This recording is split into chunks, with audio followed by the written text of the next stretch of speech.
না এটা এটা পুরো ফ্ল্যাট ছিল হ্যাঁ ছাদ। এটা কমরাটা অন্ধকার ছিল। আমাদের 3টা কমরা আছে এখানে, 2টা আরো কয়দি ছিল এখানে।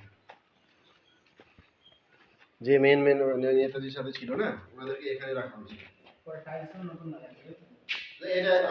অনেক সুবিধা দেখতেছি, ওরা আরো টর্চার সহ্য করছে, তাই না? ওরা আরো টর্চার সহ্য করছে।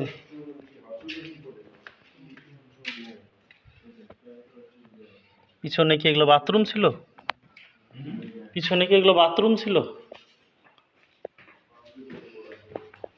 পিছনে যেটা আছে ওগুলো কি বাথরুম ছিল?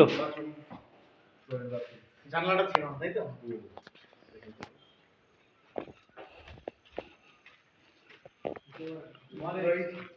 পুরাই অন্ধকার, গ্রিলটা খালি যা আছে বিল্ডিং। আবার এটা তো ধরো অন্ধকারই ছিল,